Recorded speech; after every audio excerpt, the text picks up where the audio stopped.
আর একটা হচ্ছে যে কালকে আপনারা দেখেছেন যে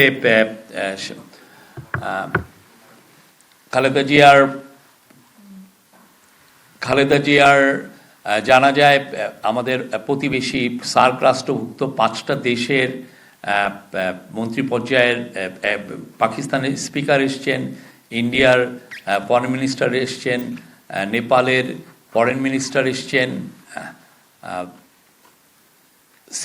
মালদ্বীপের শ্রীলঙ্কার ফরেন মিনিস্টার এসছেন এবং মালদ্বীপের এডুকেশন মিনিস্টার এসছেন। তাদের মধ্যে 3 জন প্রধান উপদেষ্টার সাথে কথা বলেছেন। হচ্ছে পাকিস্তানের স্পিকার, কালকে নেপালের ফরেন মিনিস্টার এবং আজকে দুপুরে মালদ্বীপের এডুকেশন মিনিস্টার এবং একটু পরে শ্রীলঙ্কার ফরেন মিনিস্টার দেখা করবেন। তো তাদের সবার সাথে প্রধান উপদেষ্টার একই মেসেজ ছিল, সেটা হচ্ছে যে সার্ককে আমাদের যে করে হোক রিভাইভ করতে হবে।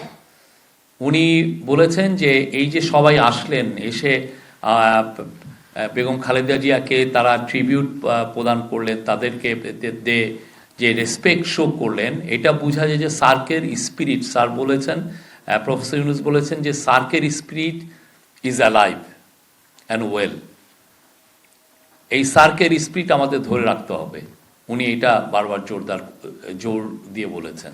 এবং যারা ফরেন ডিগনিটারি এসছেন তারা ওভারওয়েলম হয়ে গিয়েছেন, তারা বারবার বলেছেন এত বিশাল ফিউনারাল ওনারা দেখেননি এবং যেই সুন্দরভাবে এটা কন্ডাক্ট হয়েছে সেটারও প্রশংসা করেছেন।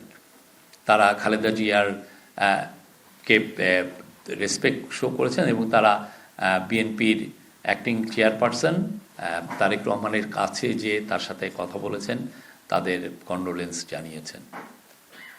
Thank you.